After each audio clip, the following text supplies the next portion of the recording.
Om Swastiastu. Om Swastiastu. Nah, Sudiarte. Jabatan di KONI adalah anggota Binpres. Kemudian di Porprov saya ditugasi sebagai tim wasrah, pengawas dan pengarah. Pengawas dan pengarah. Ya. Jadi kalau ada orang bertanya sama saya harus jawab arah gitu kan. Tim pengarah. Nah, terkait dengan Binpres kan bimbingan dan prestasi betul ya? Pembinaan dan prestasi. Pembinaan dan prestasi. Ya mungkin dari sisi pembinaan dan prestasi cabang olahraga panahan ini mungkin bisa diceritakan sampai dari beberapa kali Porprov itu sampai Porprov hari ini mungkin secara pembinaannya itu seperti apa yang bisa ditampilkan dalam Porprov? Kalau panahan sudah berapa kali ya ikut Porprov? Dari tahun berapa? Pertama ikut 2013 sudah masuk dipertandingkan, artinya cukup lama lah untuk cabang panahan ini dipertandingkan dengan segala macam suka duka, dengan segala kesulitan dan perjuangan bisa dipertandingkan di Porprov, dan ini menjadi momen yang sangat penting untuk dilakukannya pola pembinaan secara benar. Karena kalau cabornya tidak dimasukkan di dalam Porprov biasanya agak sulit untuk berkembang. Tapi sekarang diberikan kesempatan untuk bisa masuk, maka secara otomatis di kabupaten kotanya pasti memperhatikan cabang tersebut.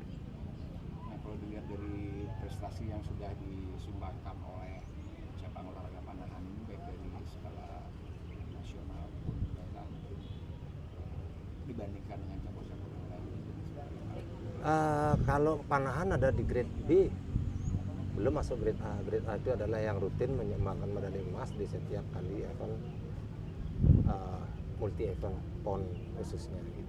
Nah, kita berharap akan lahir banyak sini, apalagi ada yang dipanggil pelatnas dan sebagainya. Ini kan menjadi peluang yang cukup besar untuk bisa menyumbangkan medali. Apalagi panahan ini merupakan cabang olahraga sport olimpik, sehingga dipertandingkanlah di PON. Setiap PON akan terus muncul panahan ini. Kita berharap bahwa panahan ini bisa juga menyumbangkan medali emas. Karena apa? Kata Bu Leleng itu small is gold, ngirim sedikit tapi emas. Tapi bagi saya sebagai anggota Binpres, small is gold itu bukan ngirim sedikit tapi emas, tapi yang paling kecil dihasilkan adalah emas. Itu yang kita jabarkan di dalam Binpres ini.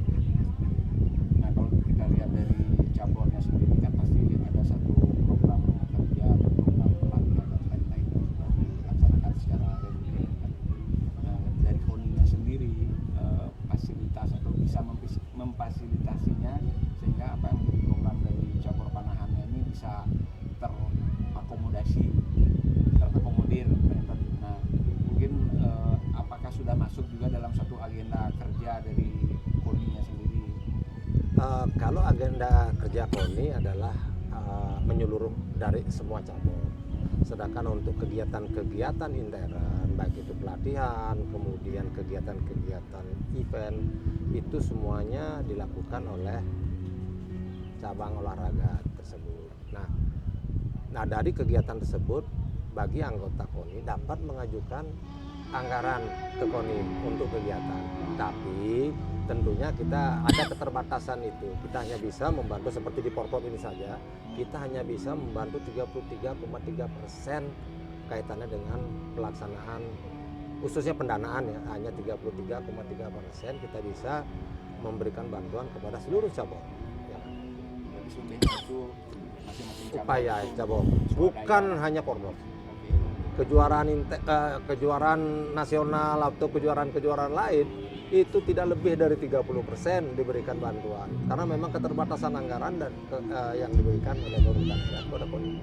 Makanya kadang-kadang kan gini, ada stigma kalau KONI, baik itu KONI nasional, KONI daerah, artinya cuman biar nggak kesannya itu mengakui prestasi kan itu, nah kan seperti itu yang stigma seperti itu yang kan itu Tertentu.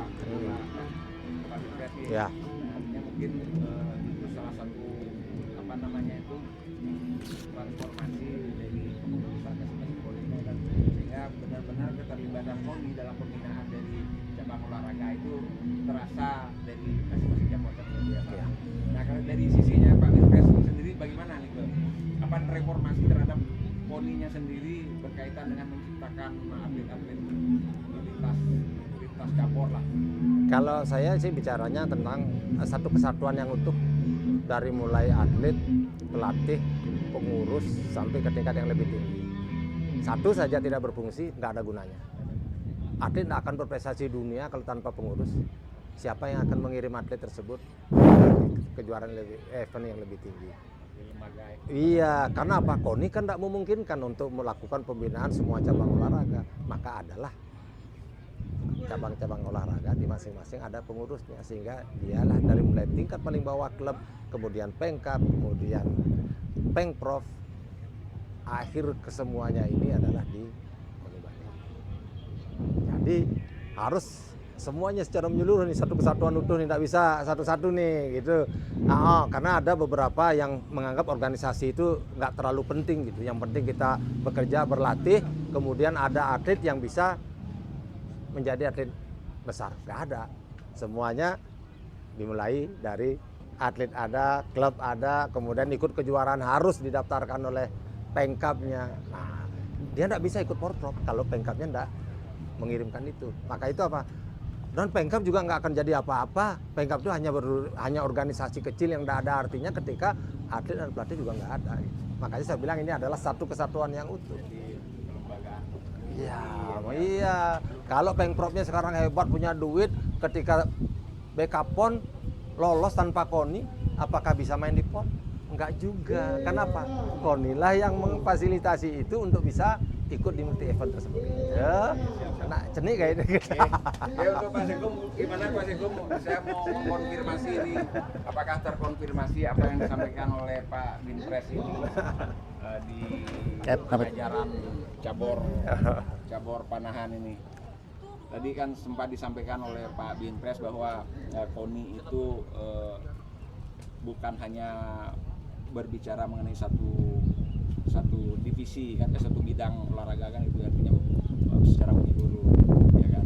Nah, cuman dari sisi anggaran dan lain-lain memang KONI-nya sendiri tidak bisa secara full untuk membantu masing-masing cabang. Nah, bagaimana konfirmasi dari Pak Sekum ini, Sekum Perpani Bali? Ya, kalau terkait Pak Andana setuju sekali. Malah untuk peralatan 90% itu orang tua. Kalau untuk kayak kegiatan untuk Porprov ya mungkin ya 33,3% itu setuju 100%. Nah, peran orang tua itu sangat penting sekali. Nah, cuma yang kita inginkan tuh dari mungkin KONI itu bisa membantu kami ke pemerintah Provinsi Bali. Kita tuh sampai sekarang belum punya lapangan latihan panahan sendiri. Jadi atlet semakin sering berlatih itu semakin mahir untuk di panahan. Nah, kendala kita tuh masih belum punya lapangan panahan sendiri. Di Denpasar pun masih menggunakan lapangan parkir di Parkir Timur yang bawahnya aspal. Jadi kalau misalnya anak panah lolos, patah. Nah, anak panah yang untuk ke Olimpiade itu satu lusin itu bisa 14 juta. Patah satu udah lumayan, dan kita nggak boleh beli satuan. Kalau beli satuan enak, nah ya kita beli satu lusin. Terus kalau yang aluminium begitu lepas bengkok. Nah itu yang kendala di Perpani. Terus yang kedua peralatan di provinsi belum ada. Mungkin kita mau mengajukan terkait peralatan karena Porprov tahun lalu itu seperti Jagrak dan Bantalan itu masih pinjem separuh Denpasar, separuh Badung. Jadi kita kolaborasi di sana. Kalau sekarang kebetulan karena Denpasar kemarin bikin Jagrak baru lagi, akhirnya kita full pinjam punya Denpasar. Tapi provinsi belum punya. Nah, yang kita inginkan tuh provinsi itu punya peralatan sendiri, sehingga pada waktu ke Jurprov kita bisa pindah-pindah, mungkin tidak hanya Denpasar Badung, ke Bangli lah, ke Jemberana lah, jadi bisa gantian dengan pakai fasilitasnya provinsi. Tinggal yang di maintenance Bantalan, karena Bantalan itu tidak bisa dipakai selamanya. Kalau Bantalan semakin mahir pemanah, 2 minggu udah harus ganti. Nah, itu yang perlu selalu ada uang dana yang harus diperlukan itu Bantalan sama target face. Nah, kira-kira dari keberadaan KONI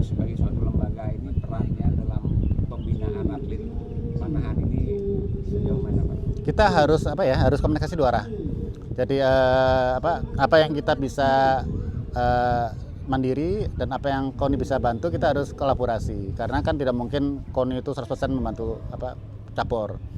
Jadi contoh ya, cari kayak peralatan tuh nggak mungkin, misalnya anak panah atau alat itu KONI bantu nggak mungkin, karena tiap atlet itu berbeda-beda. Nah kalau ada 24 atlet berarti kan harus ada 24 atlet, 24 peralatan yang berbeda. Jadi biasanya itu yang bertanggung jawab adalah orang tua. Siap. Mungkin harapannya dari Pak Sekom, mumpung Pak KONI ada di sini, mungkin harapan kedepannya seperti apa? Harapan kami ya KONI Bali membantu kami berkomunikasi dengan pemerintah daerah, yang terutama adalah penyiapan lahan untuk lapangan panahan yang bisa digunakan setiap hari. Itu yang kami inginkan seperti itu. Baik, Pak Fajar, terima kasih. Ya. Pak, enten closing statementnya? Ada. Sampun. Terus? Kalau kita cari lokasi untuk bisa dipakai secara permanen mungkin susah, karena di sini kita lihat ada beberapa sebenarnya lapangan seperti Pice sama Kapten Japel itu lumayan jauh dari segala pemantauan sebenarnya lapangan ini. Tapi kan tidak bisa dipakai hanya untuk panahan, karena dia ada kegiatan lain di sore hari dipakai orang lain, kecuali bongkar pasang. Kalau kita berikan permanen kayaknya susah, karena semua cabur hampir sama. Di judo dipakai Yongmodo, dipakai taekwondo, kemudian juga kabadi di atas pakai. Artinya semuanya dipakai harus bersamaan, karena KONI sendiri tidak punya gedung, kita masih numpang di Labuana. Artinya KONI sendiri tidak punya gitu. Jadi kalau memang harus ada tempat seperti itu, tinggal dari ini kemudian kita fasilitasi, mungkin surat menyurat kepada yang mengelola. Dibagi Ya. hari ini untuk ini gitu Ya. ya. Ada satu hal yang saya menggelitik hati saya ketika tahun 2021 di Papua, prestasi Bali itu luar biasa dengan peringkat 5 dengan anggaran terbatas. Kemudian ada pernyataan menyesatkan yang bagi kami kurang enak didengar, yaitu dengan anggaran kecil bisa berprestasi. Ini membuat seolah-olah para cabang olahraga ini tidak ada manfaatnya gitu, tidak ada kontribusinya dalam pembinaan. Sehingga apa? Seharusnya pernyataannya itu, walaupun dana yang diberikan pemerintah sedikit, tetapi mereka bisa masih menunjukkan semangat dan berprestasi. Itu sebenarnya Pak. Jangan dengan uang sedikit berprestasi. Olahraga itu sangat mahal, nggak ada murahnya. Sekarang misalnya kami kejuaraan dikasih hanya 50 juta, yang dikeluarkan itu hampir 400. Itu kerjanya siapa? Pemprov. Mari kita hargai dengan pernyataan itu, menganggap bahwa Pemprov ini nggak ada kontribusinya gitu. Makanya kami selalu menyampaikan pada saat workshop Porprov 2022, kami sampaikan itu di depan forum pada waktu launching. Saya sampaikan, jangan ini menyesatkan pernyataan ini, sehingga apa? Terus dikasih sedikit, sama dengan Porprov ini, dikasih sedikit jalan juga gitu. Sedangkan di cabur itu sangat kontak-pantik, nyari anggaran tambahan untuk bisa berjalan, cari sponsor, katanya lihat lagi cabangnya apa yang bisa dijual di cabang ini. Kalau sepak bola mungkin bisa lah, judo. Nah tadi terteliti saya dengan teman-teman yang ada sekarang, padahal perusahaan-perusahaan yang ada di Bali itu banyak sekali menggelontorkan yang namanya CSR itu kayak. Ya mungkin dari situ dari KONI-nya sendiri atau dari masing-masing cabur itu mungkin bisa mengejar. Nah CSR-nya itu biar sasarannya, karena kadang-kadang ada juga stigma seperti ini di masyarakat. Oh ini jadi ini nih, ternyata dia menggunakan dana CSR nih, makanya dia terpilih. Kayak gitu. Dana CSR ini dipegang sama ini gitu kan, salah satu oknum istilahnya kan gitu, dipakai untuk kampanye dan lain-lain kan itu. Nah artinya apa? Artinya memang kenapa bisa sampai terjadi seperti itu? Mungkin salah satunya adalah lembaga-lembaga yang lain untuk menjemput bola ke perusahaan-perusahaan yang ada CSR-nya itu, mungkin itu yang perlu. Ada cabang olahraga nggak Mas? Ya? Ada nggak yang salah satu cabang olahraga dapat CSR menurut pemantauan Bapak? Dari yang malahan belum. Itu masalahnya, Pak. Belum. Itu masalahnya. Pernah dulu CSR ketika kita masuk, tidak berlaku untuk olahraga. Nah, ini mungkin perlu Ini makanya ini kebudayaan, kesenian, yang gitu-gitu, pendidikan itu dapat CSR.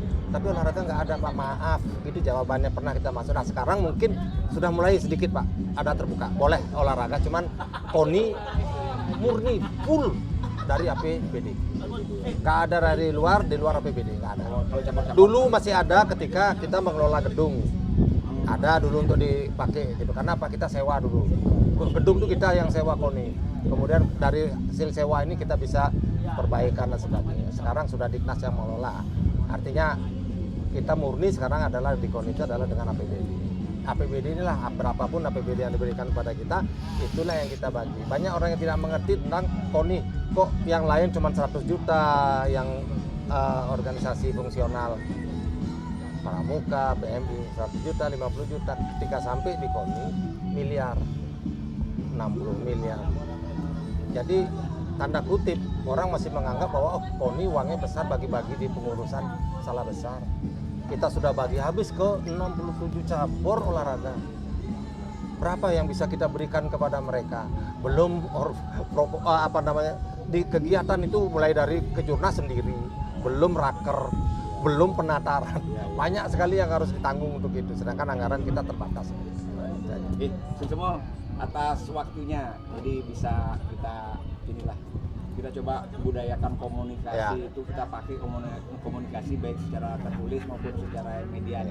Itu biasanya komunikasi itu retorika, tapi jarang dilakukan. Nah, siap. Semua. Sandi.